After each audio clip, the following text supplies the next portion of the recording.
ദൈവത്തിന്റെ അതിപരിശുദ്ധമായ നാമം മഹത്വപ്പെടുമാറാകട്ടെ. ദൈനംദിന അപ്പം എന്ന അനുദിന വചനചിന്തയിലേക്ക് ഏവർക്കും സ്വാഗതം. ഇന്ന് ദാസന്റെ ഭവനം എന്ന വിഷയത്തെ ആസ്പദമാക്കി ചില കാര്യങ്ങളെ നമുക്ക് ചിന്തിക്കാം. അതിനാധാരമായ ഒരു വാക്യം വായിക്കാം. 2 ശമൂവേൽ 7-ാം അധ്യായം 29-ാം വാക്യം. ആകയാൽ യഹോവയായ എന്റെ ദൈവമേ, അടിയന്റെ ഗ്രഹം തിരുമുൻപിൽ എന്നേക്കും ഇരിക്കേണ്ടതിന് പ്രസാദം തോന്നി അനുഗ്രഹിക്കണമേ. ദൈവത്തിന്റെ ഒരു മകന്റെ ഭവനം എപ്പോഴും അനുഗ്രഹീതമായിരിക്കും. കാരണം കർത്താവ് തന്നെ അവിടെ വസിക്കുന്നു. അവിടെയാണ് ദൈവത്തിന്റെ മക്കൾ അവനെ സ്തുതിക്കുകയും ആരാധിക്കുകയും ചെയ്യുന്നത്. തീർച്ചയായും സന്തോഷത്തിന്റെയും രക്ഷയുടെയും ശബ്ദം നീതിമാന്മാരുടെ കൂടാരങ്ങളിൽ ധ്വനിക്കുന്നു. എന്റെ ഹൃദയത്തെ ആഴത്തിൽ സ്പർശിക്കുന്ന ഒരു വാക്യം ഇതാണ്: എന്റെ തീർത്ഥാടന ഭവനത്തിൽ നിന്റെ ചട്ടങ്ങൾ എന്റെ കീർത്തനമാകുന്നു. ഇത് സങ്കീർത്തനം 119-ാം അധ്യായം 54-ാം വാക്യത്തിൽ കാണപ്പെടുന്നു.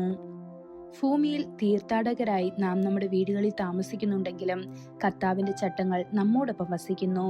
അവന്റെ അനുഗ്രഹങ്ങളാലും അവന്റെ സ്ഥിരമായ സാന്നിധ്യത്താലും നമ്മുടെ വീടുകൾ നിറയ്ക്കുന്നു. മരുഭൂമിയിലൂടെ 2.5 ദശലക്ഷത്തിലധികം ആളുകളെ മോശ നയിച്ചപ്പോൾ അവരുടെ ഇടയിൽ തന്റെ വാസസ്ഥലത്തിനായി ഒരു കൂടാരം പണിയാൻ കർത്താവ് അവനോട് ആവശ്യപ്പെട്ടു.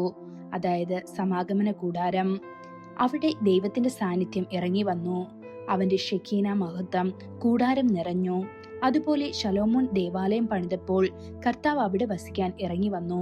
പുതിയ നിയമത്തിൽ യേശു ശിഷ്യന്മാരും എമോവേഴ്സിലേക്കുള്ള വഴിയിൽ മനുഷ്യരോടൊപ്പം നടന്നപ്പോൾ അവൻ അവരോടൊപ്പം യാത്ര ചെയ്യുക മാത്രമല്ല, അവരുടെ വീട്ടിൽ പ്രവേശിക്കുകയും അവരോടൊപ്പം താമസിക്കുകയും ചെയ്തു. അതെ, കർത്താവ് തീർച്ചയായും നിങ്ങളുടെ വീട്ടിൽ വന്ന് നിങ്ങളോടൊപ്പം വസിക്കും. അവൻ നിങ്ങളുടെ അപ്പത്തെയും വെള്ളത്തെയും അനുഗ്രഹിക്കുകയും രോഗം നിങ്ങളിൽ നിന്ന് അകറ്റുകയും ചെയ്യും. കൃപയുള്ള കർത്താവ് തന്നെ നിങ്ങളുടെ വീടിനെ അഭിവൃദ്ധിപ്പെടുത്തുകയും നിങ്ങളുടെ കൈകളുടെ പ്രവൃത്തിയെ അനുഗ്രഹിക്കുകയും ചെയ്യും. നിങ്ങളുടെ വീട് എന്നേക്കും അനുഗ്രഹിക്കപ്പെടട്ടെ. നിന്റെ ഗർഭഫലവും കൃഷിഫലവും മൃഗങ്ങളുടെ ഫലവും നിന്റെ കന്നുകാലികളുടെ പേറും ആടുകളുടെ പിറപ്പും അനുഗ്രഹിക്കപ്പെടും.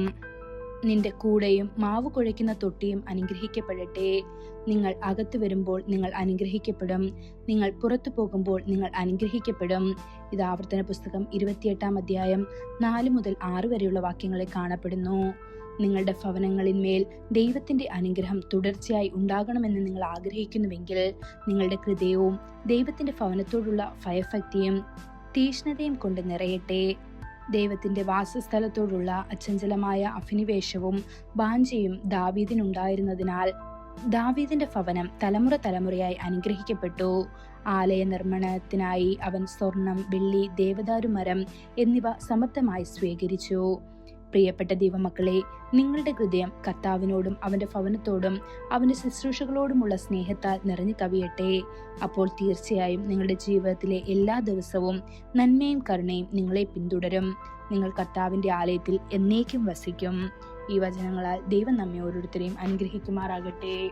കൂടുതൽ ധ്യാനത്തിനുള്ള വാക്യം സങ്കീർത്തനം 128-ാം അധ്യായം 4 മുതൽ 6 വരെയുള്ള വാക്യങ്ങൾ. ഇതാ, യഹോവഭക്തനായ പുരുഷൻ ഇങ്ങനെ അനുഗ്രഹിക്കപ്പെട്ടവനാകും. യഹോവ സിയോനിൽ നിന്ന് നിന്നെ അനുഗ്രഹിക്കും. നിന്റെ ആയുഷ്കാലമൊക്കെയും നീ യെരൂശലേമിന്റെ നന്മയെ കാണും. നിന്റെ മക്കളുടെ മക്കളെയും നീ കാണും. ഇന്നത്തെ ബൈബിൾ വായന: രാവിലെ യെഹെസ്കേൽ 45-46 അധ്യായങ്ങൾ, വൈകുന്നേരം 1 യോഹന്നാൻ 2-ാം അധ്യായം. ആമേൻ.